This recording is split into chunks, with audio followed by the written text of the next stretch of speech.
Hello, my name's Rob Edwards and welcome back to my YouTube channel, and today you find me caught on the horns of a dilemma because I need to talk to you today about the season finale of season 12 of Doctor Who, The Timeless Children.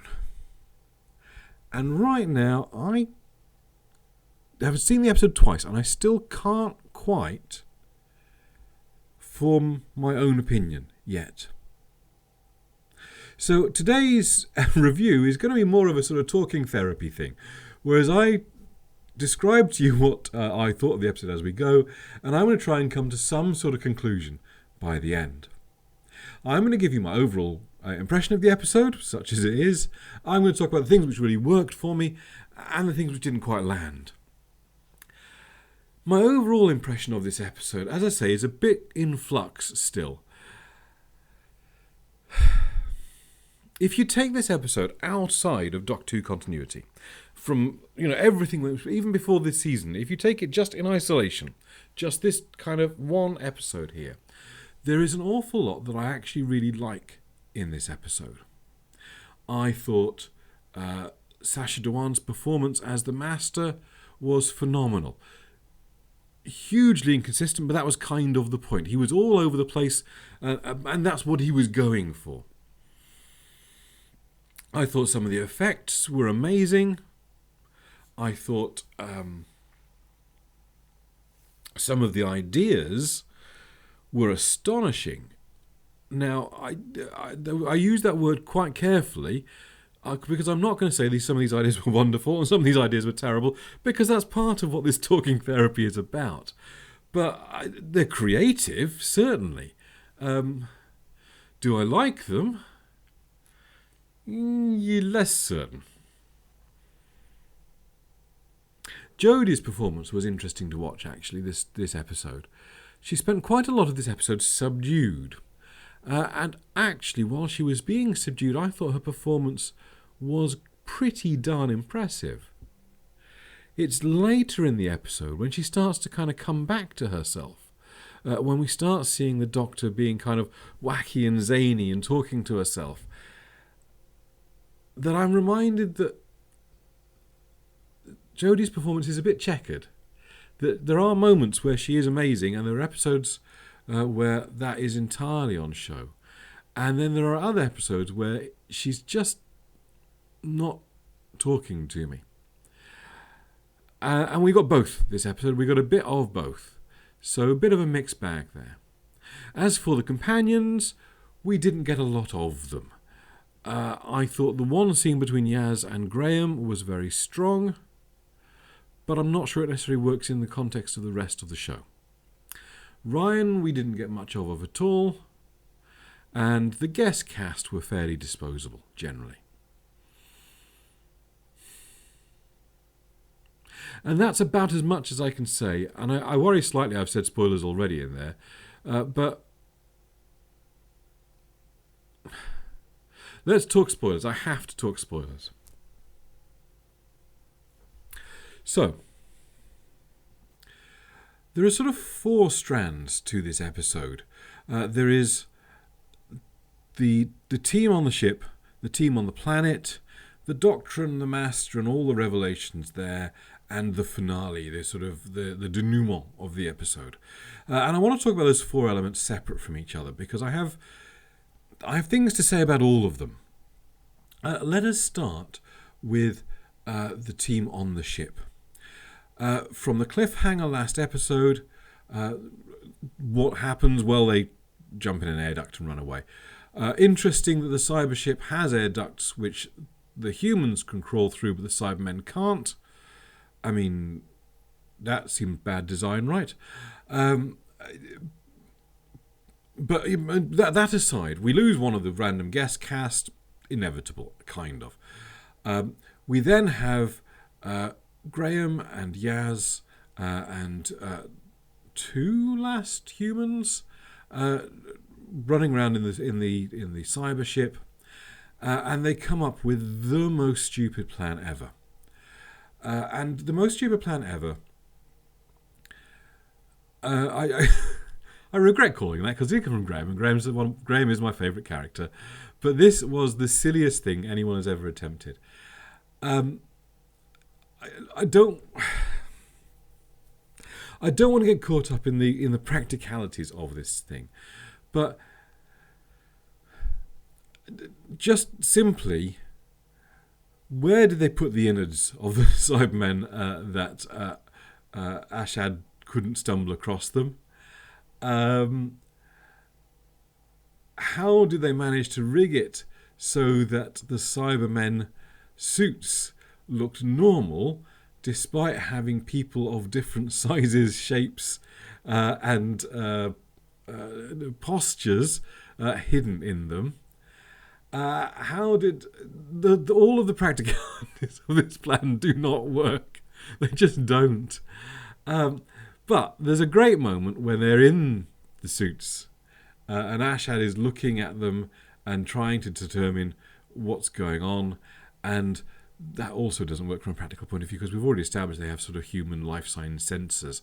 So why isn't he able to spot?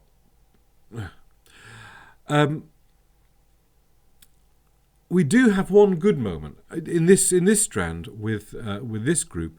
We have the Yaz and Graham moment that I talked about, which I thought was actually really well played, and I really enjoyed it. Against that, I don't know that, again, if we put this episode back into continuity, I don't know that we as viewers have seen enough of Yaz being amazing to justify Graham's sentiment in the moment. Now, maybe that's just Graham being nice and kind because he's genuinely worried that they're going to die, and actually that would be a lovely thing for Graham to do. I can completely see that. And I suppose in context, if he's not, if he's not genuinely as impressed by Yaz as he says, then it's a nice thing to say at least. But actually, I have another problem though with this scene, other than the practicalities, and that is from a narrative standpoint, because Chibnall basically goes out of his way to signal that we are going to be losing somebody here. We have this scene, and this scene is a scene you put in when either Yaz or Graham are going to die. Because you need to give that death some weight, you need to give it some really kind of gut punch to it, and that's why you put in a scene like this. To put in a scene like this and then not kill Yaz or Graham means that the next time we get a scene like this, when there's any sign of sense that we might be losing a companion, if they try and go for a scene which really goes for this episode has undercut it. This episode means they can't go there again. It's the thing that, if I can use a Doctor Who reference for this, do you remember in Capaldi's first episode when Clara is talking to the clockwork guy, and she says, never go for the big kind of thing first, because you can only ever come back from that. And that's exactly what happened here. What we have here essentially is a thing which says we can never make this effective again because we put this there and then didn't pull the trigger.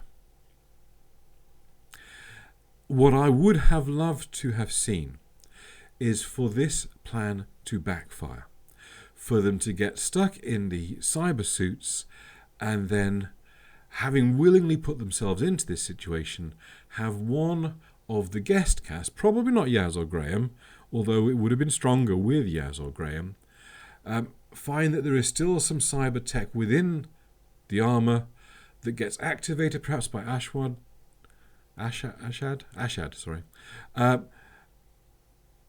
and begins the conversion process.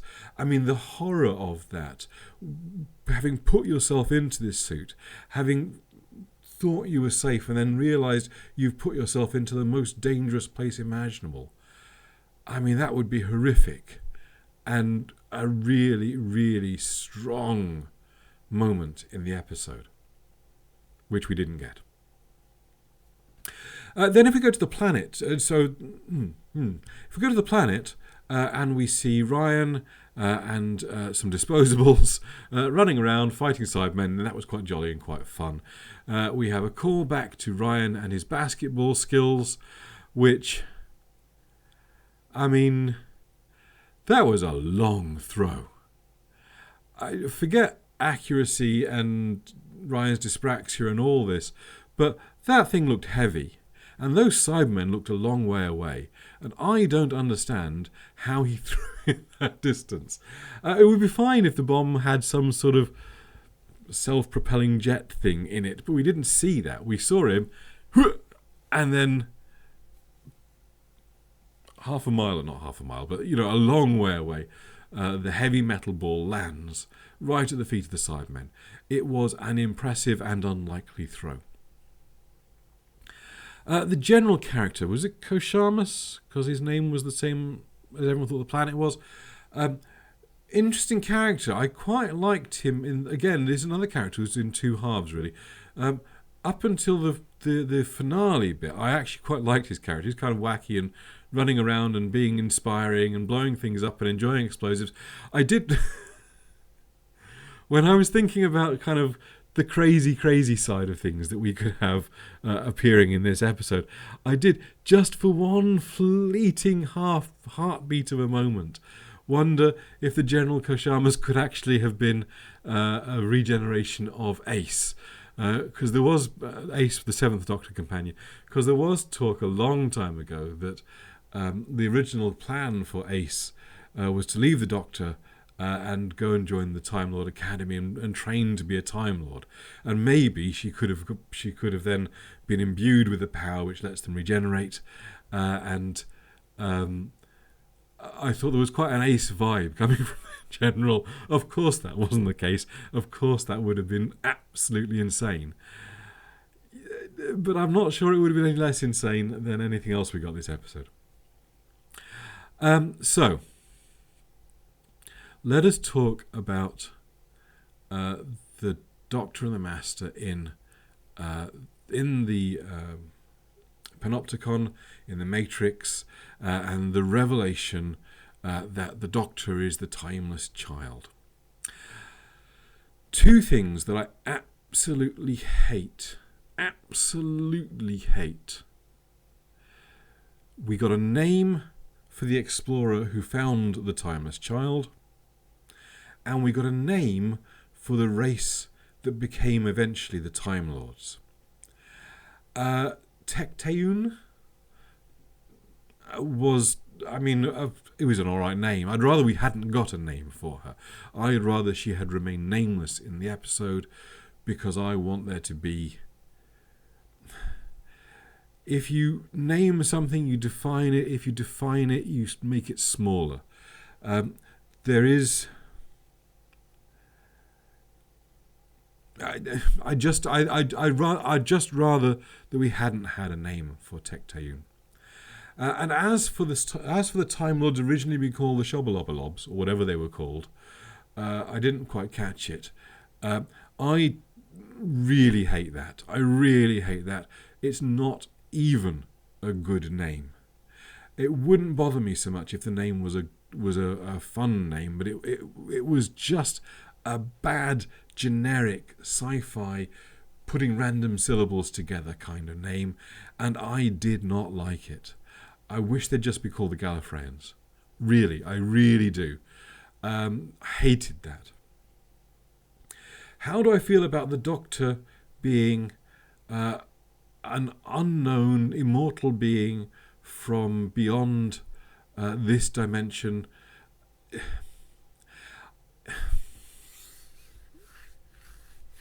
How do I feel about that? How do I feel about that? Look, it doesn't work. First things first, it doesn't work in continuity. It just doesn't. You look back to some of the episodes we've seen with the Doctor and the Time Lords. We saw her interaction with Rassilon in the Five Doctors, and again later in Journey's End, but I'm thinking of the Five Doctors one. Because that was Rassilon in his tomb, and he must have known about the Doctor, because they're... I thought it was really interesting that we get an origin to the regenerative abilities of the Time Lords, but the discovery of time travel is just thrown away. The Master just go, and then they discover time travel. And really, the remarkable things about the Time Lords, sure, the regeneration thing is remarkable, but the time travel thing is probably the most remarkable thing about them. And we get an origin for the thing which is oh God. Somebody help me out. Somebody tell me how I should feel about this, because I just don't like it. Look, at the end of the day, I just don't like it. Oh, my hair again.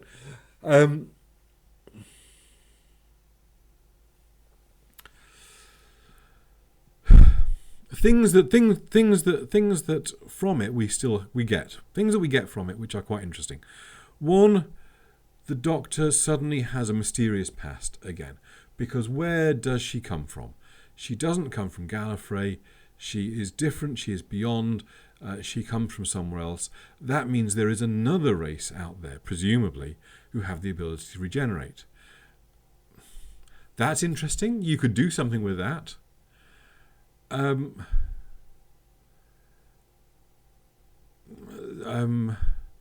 We have an unknown and unknowable amount of previous incarnations of the Doctor. That's potentially interesting. Although I come back to the thing I said in The Fugitive of the Judoon, there is no reason for Ruth Doctor's TARDIS to look like a police box, because it is clear that Ruth Doctor is from before Hartnell, according to this episode, and there is no reason at all for the TARDIS to look like a police box on the outside if this is before Hartnell. It just isn't. So that doesn't really work. I'm not talking about things that worked anymore, am I? Never mind. We really don't pay off the Brendan stuff last episode. We got no indication in last episode that the Doctor was seeing these island visions. And yet the Master says in this episode he was projecting those into her. We got no sense at all, or certainly I got no sense last episode, to suggest that it was anything other than a parallel story, and it was telling something to the audience, but it wasn't telling anything to the Doctor.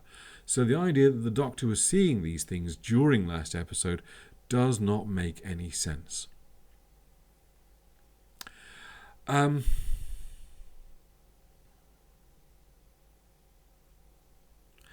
We get an explanation for the Morbius pre-incarnations. I mean, if you wanted an explanation for that, I didn't really. Quite happy for that to go away. Sorry, if you're not big into your classic Who, there is an episode called The Brain of Morbius, in which we scan back through the Doctor's lives, and there is fleeting images of faces other than the ones of Hartnell, Troughton, Pertwee and Baker at the time. And it was heavily suggested that those were previous incarnations of the Doctor, but this was before we got the 12 regenerations limit, so this was before we got that definition, and when we got that definition they all kind of shuffle those to one side.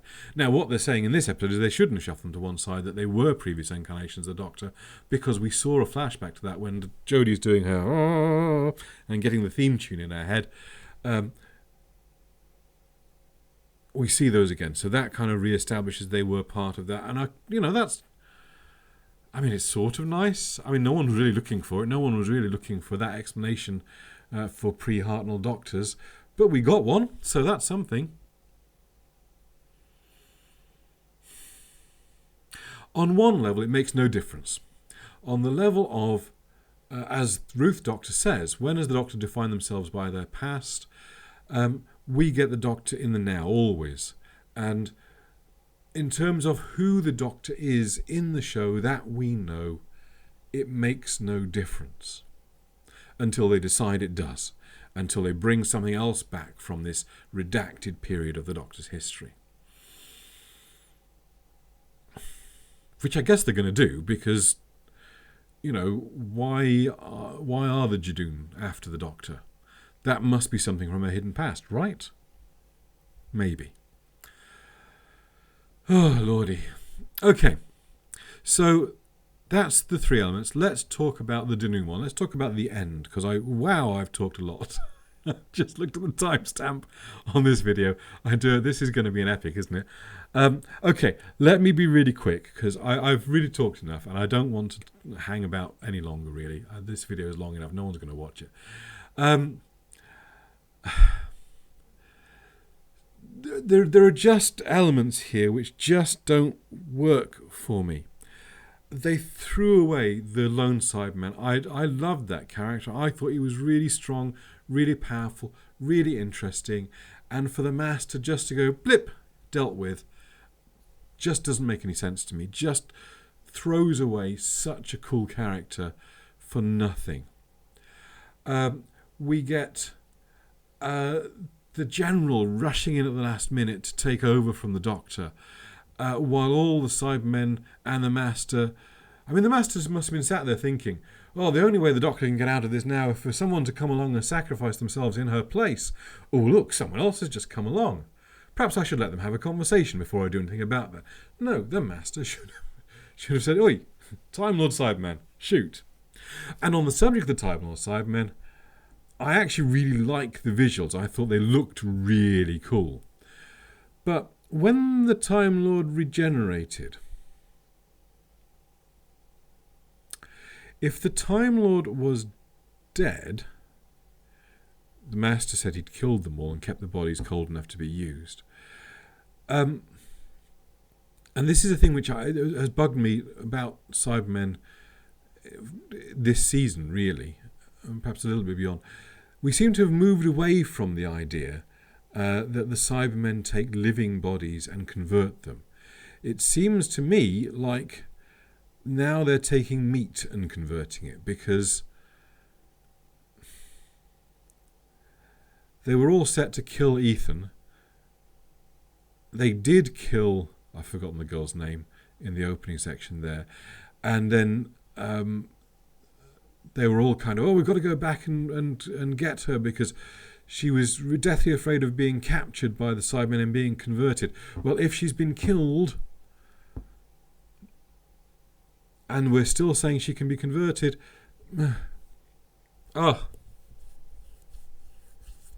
Anyway, the point about this, the Time Lord Cyberman, if he was dead, shouldn't be able to regenerate, even if you put him in a cyborg body. And even if he could, when they regenerated, should they not have regenerated in such a way to reject the cyber implants?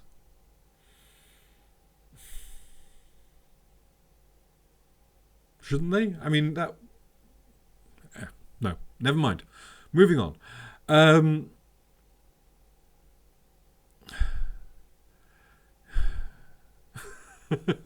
lot of me panting in this episode. Is there anything else that I can really talk about? Because I'm still not sure I've got to any kind of conclusion. We should have lost a companion. We should have lost a companion for an episode like this to have any weight. Because really, we have all of this drama, we have all this intense stuff, we have all these revelations, and what we end with, essentially, is back to the status quo, except for Gallifrey being dead again, which I really hate. We go through all this thing to get Gallifrey back just for Chibnall to throw it away again, and now the Master somehow has gone and destroyed all. So one single Time Lord has been able to destroy the entire Time Lord race, and I don't understand how that's possible. We'll never see how the Master did it. I guess from the point of view of what the story that Chibnall is trying to tell, it's not important. But I don't see how it's possible. Not without something like this death particle.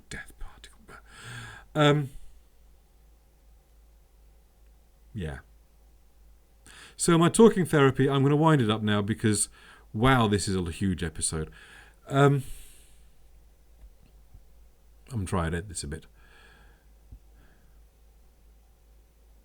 I didn't like this episode. That's it. That's it. That is my conclusion. I did not like this episode. Yeah.